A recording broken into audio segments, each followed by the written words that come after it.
Hey everyone, I'm Alex. Hi, I'm Tim.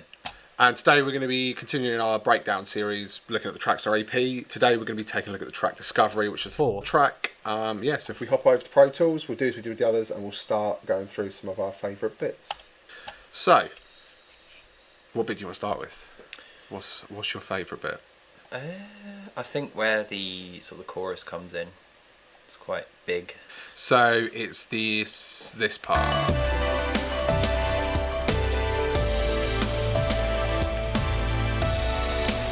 Yeah, and it's that kind of started with wanting to have something that contrasts the other section. And if I can find the synth, I think it's this one.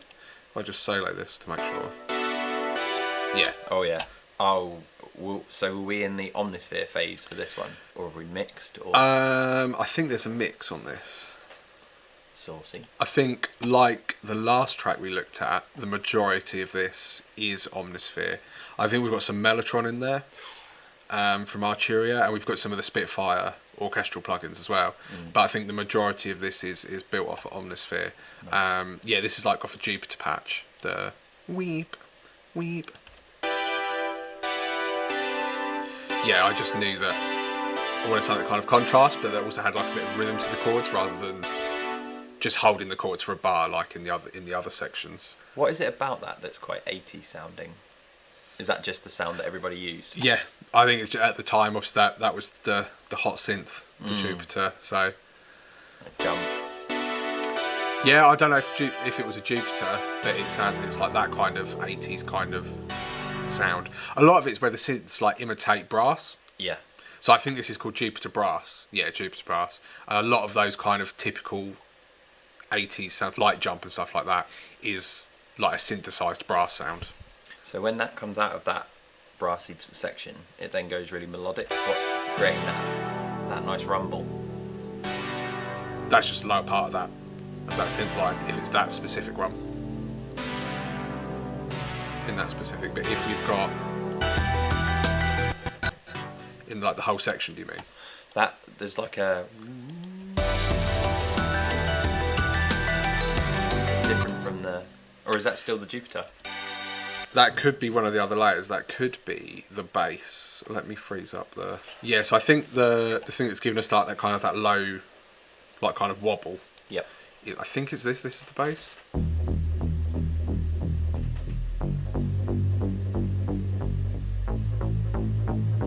Oh, nice. And again, that contrasts to the previous section because like we've got the rhythmic chord pattern. The section before that was held chords. So when it gets to this section where we've got the rhythmic chords, we've got held bass notes. Yep. And then when we go back again to this third section that we've just looked at, the chords go back to being held with the Jupiter Brass sound that's down here. The bass goes back to being rhythmic, which is that kind of like that pulsing sound. Yeah. It's quite ominous. Yeah. But the song doesn't feel that way. No, yeah, in isolation it sounds a lot darker than it actually is. But yeah, I think that you get that kind of what we're talking about there is because when it changes back to being held chords, the bass is not doing that. The bass is kind of keeping it driving. And then what else have we got going there? We've got some Melotron in there. We've got the low strings. I actually labelled some of the tracks in this. Oh, wow. Not all of them. Not all of them, but some of them. You don't want to go too crazy with it. No, I think there's some verb buses. Yeah, so I think it mainly is coming from that bass because these are the arpeggios, which are like bells. And you can see literally from visually the pattern of that. Yeah. That's sort of the melodic peak. I love bells. I just always every chance I'm like get the arpeggiator out. Slap some bells on it. Yeah. Because I'm pretty sure every melody part in this song is played by bells. Yeah, because that's different set underneath it there. 2 sets of bells at once. Nice. Yeah, I don't know what this is. That's because that's where I obviously stopped labelling. But that's Omnisphere. But yeah, I think that what you're talking about with that low part is coming in with the bass. But I think that is also the part where we started to introduce some of the strings. So the strings, yeah, because it's got low strings as well, which are doing a thing we'll listen to. Yeah, which is the Abbey Road one, Omnisphere, Spitfire audio. Jobby. Right, that should be all of them.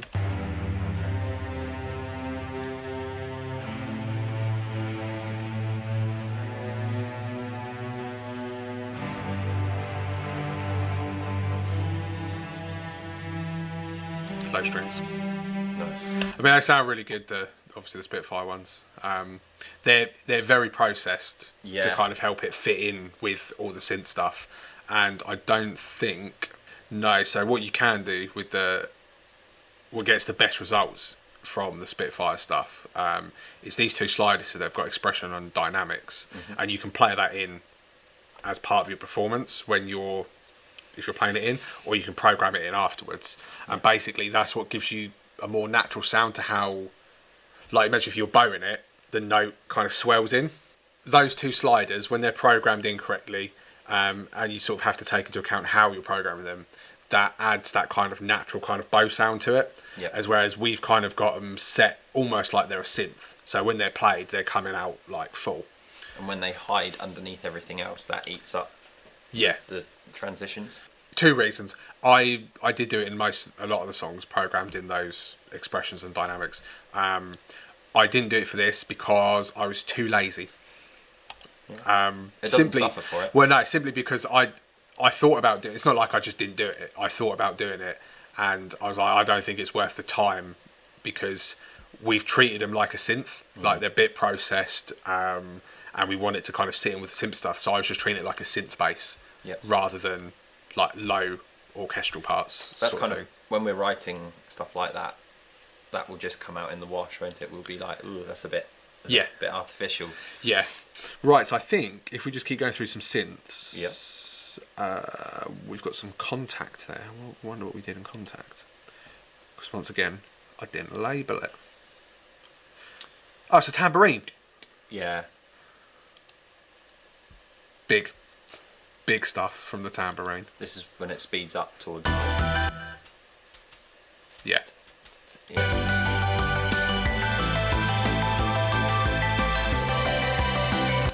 Well, the mystery of Contact has been solved.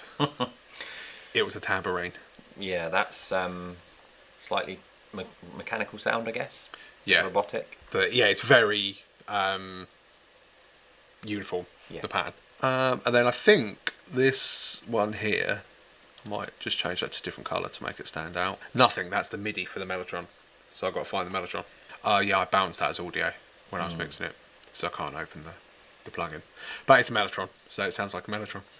Nice. What's that Neutron 3 on it? That is the Isotope mixing software. Nice. So it's a Sculptor, Ooh. which I'm using to add fullness, EQ, nice, and then some compression.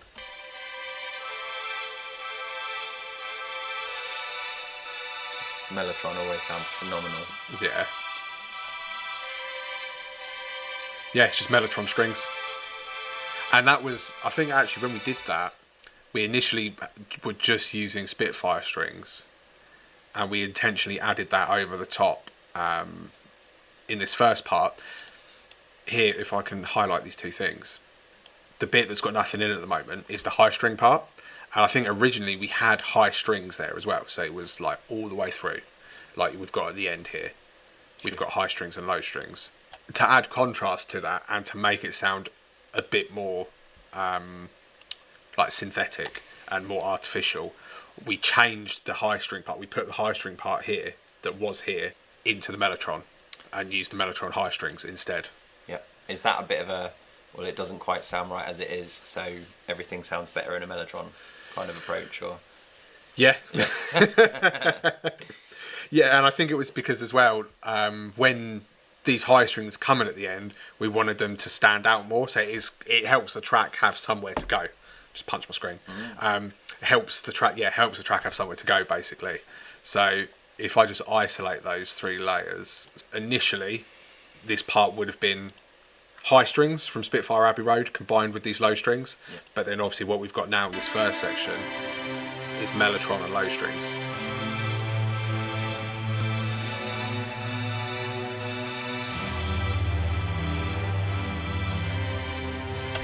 So in this highlighted bit here, we've got Melotron, low strings, and then high strings coming in. So by flipping that into the Melotron, I'll do that again. So by utilising that Melotron earlier on, it allows us to do something different again with these high strings when they come in, instead of what we had them doing before. So in the first section, they're following that kind of rhythmic chord idea, and then the rest of the chords throughout the song. This high string allows us to embellish those chords more. And again, it gives the song somewhere to go, because then when we get to the end section here, where we've got no Melotron, it's all been put into the strings. So we get this.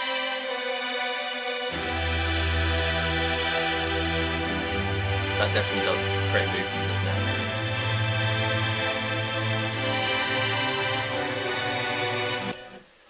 Yeah, so that's kind of the stringy parts. Yeah, I mean, everything else apart from that is all Omnisphere. Like I said, we use bells. I just can't help myself. I just love bell synths.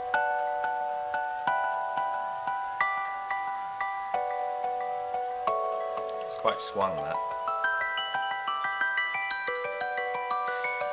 That gives it its retro video gamey kind of quality. Yeah, I think maybe that's why I like them. But yeah, all the melody parts in the song are played by bells of some description. Yeah, again, they're all Omnisphere, and then drums are the standard Superior Drummer 3. Yeah, shall we hear a bit of the drums in isolation? I'll solo out everything. See, I was very diligent and created mixed groups, so I could solo out everything. I was like, okay. So I think this is one of my favourite drum bits from the song.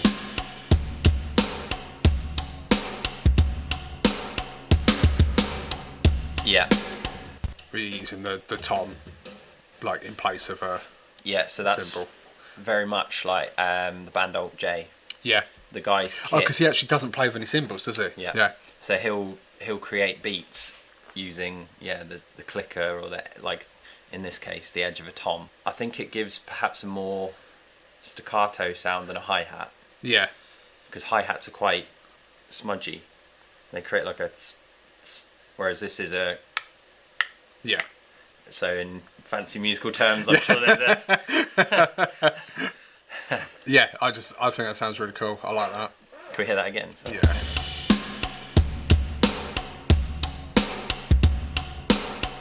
It's got that hip-hop kind of...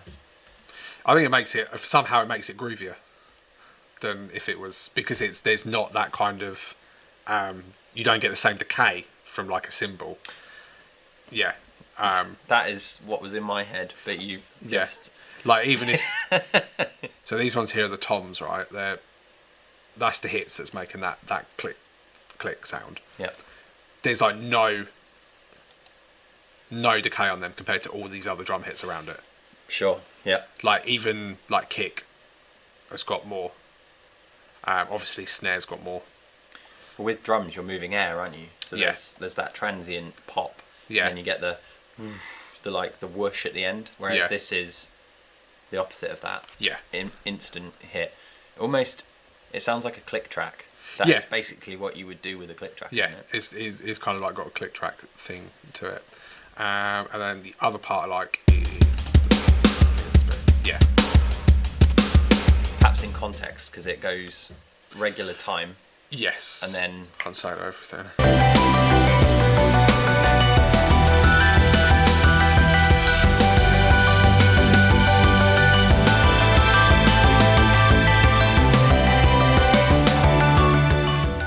Yeah, tell us all about it.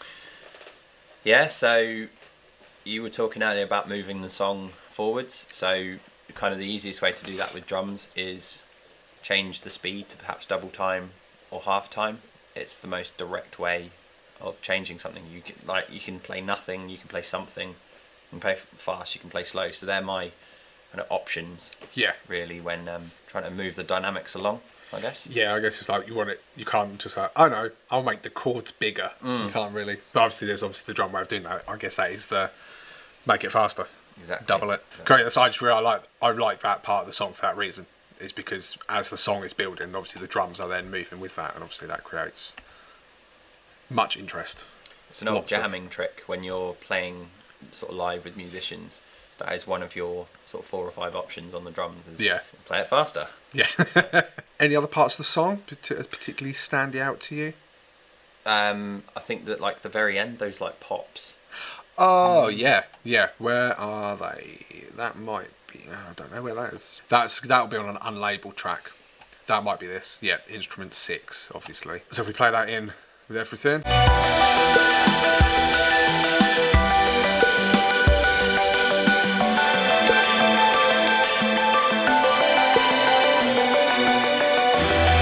So that sounds, stay with me, it evokes almost like a snowy field. You know, like Yeah, I get it. the driving snow. I think in like Metal Gear Solid, when you're out in the, it's that whooshing snow sound. Yeah. Yeah, I mean, I like that sound, and that was a very late addition to the track by you, wasn't it? We've done all the song, we've added all these layers, and we've got drums. Yeah. And then it's like we just need that bit of little embellishment here and there. Yeah. That was. I think that was probably one of the last things we added to the song. It's just a Omnisphere preset, which is called Drop Springs. How would I have broached the subject? I want this to sound like the snow section from Metal Gear Solid. It was. I can't remember how it came about, but basically I think we ended up just sitting there. You were like, it needs to sound like this, this, and this, and it needs obviously just a single note that doesn't change. Like doesn't change in pitch. It's just that the whole way through, and obviously getting the rhythm in the right places for it as well. And then I think it was just a case of sitting there until we found the closest Omnisphere thing. It's almost like we didn't want it to be like too abrasive or anything. It's a bit like a sort of life support type, that menacing beeping sound in the background, but we've toned it down by making it smokier. Is that? Yeah. These are the sorts of describe. You know, it's more whooshy. Yeah. I mean, it's just an Omnisphere preset, and it's my favourite plugin for mixing synths. Focusrite by Brainworks. Available from all good retailers. Which is on nearly every synth track on the whole EP. Even like on these bells here, I've got it on there, and I've done more EQ to it, but I've just put an EQ after it and done it in Pro EQ. With those channel strips, are you looking? Because I've got the Slate sort of equivalent. Mm-hmm. Is it ease of use? Is there a particular character to the sound? What are you looking for? A bit of both, really. I mean, I like it because it's one plugin. I've got EQ, compression, I've got filter in it and stuff. It's not ace because it's a strip, like from a desk. It's not one thing. It's not just EQ. It's got the preamp section as well, so you can add a bit of like natural kind of gain to it as well, stuff like that. This one, I believe, has a gate on it as well, which is kind of useful, but I don't really use it. Useful if you're doing drums, because you can put this on every instance of your drums, so it sounds like your drums have been done through a desk, is the idea. But because it's a model of the old Focusrite console that they made, I don't know, they didn't make a lot of them, but they made them for big studios, and they're quite sought after. It's modelled on that, so it kind of has the characteristics of that. And that was designed, so I think it was made by Focusrite, without getting too boring. It was made by Focusrite, but it was designed by Rupert Neve. Oh yeah, I mean... so obviously Neve has a very rich history in music production, because everyone wants Neve preamps, basically. But so it was designed by him, so it kind of has that Neve characteristic to it, so it's very warm sound, good for adding warmth to something that sounds still quite natural. But it kind of tweaks slightly to kind of, so it's not just a direct copy of a Neve circuit. Because you can get stuff which is non-affecting, can't you? It doesn't add character. So like the Pro Q, it was to basically cut out the bottom end to make it sit better in the mix. Obviously it just doesn't need the bottom end from it, that sound. It's not there to be part of the lower frequencies of the track. We want it to cut and not be muddy, so removing the bottom end just helps keep everything from getting too muddy. Something like Pro Q that's perfect for it. It's very precise, and you can pull out problem frequencies with it and stuff like that, and embellish the frequencies that you want, but it does nothing to the sound. Is it transparent? Yeah. So what you can do, and obviously not going to do it now because it's a fucking pain in the ass and it's not the point of the video, is if I set this plugin flat, so everything was basically, imagine everything was at 0. So it's not doing any of these boosts or cuts to it and any of the compression. and then you played the sound and you looked at Pro Q, if you bypassed that the Focusrite and then re-engaged it while looking at Pro Q, this would change. This graph spectrometer, I think it's called, would change, even though it's not. You've not tweaked anything yet, because and that's what they're emulating is what that characteristic is. They've A/B'd that on the Slate stuff when you add in a preamp. Yeah, it like you switch it on and you suddenly get spikes at whatever harmonics, and it's a subtle thing. Yeah, it's subtle. It's not something that's massively noticeable. It is subtle, but when you've got that on lots of tracks, that does build up, sort of thing. Yep. And it's better to have it subtle and that you can control rather than in your face. I mean, there's plugins that do that, but without going too much into the mixing side of things, I think it's probably a good place to stop. Yeah. Without start waffling about my favourite plugins and EQs. Oh, this is what our calls are like when we're doing a band meeting. Yeah. If there's nothing else, we'll call it there. We'll stop there. Right. So, thanks so much for watching. If you've made it this far through the video, so this is the third one we've done. So we've got 2 left, I believe, on the EPs. We've got another 2 of these that will be coming out at some point. Yes, thanks so much for watching. You can find the EP if you haven't checked it out yet on anywhere that you find music on your favourite streaming platform. There'll be links in the description and everything below. So don't forget to like, comment, subscribe, and we'll see you guys next time. Bye.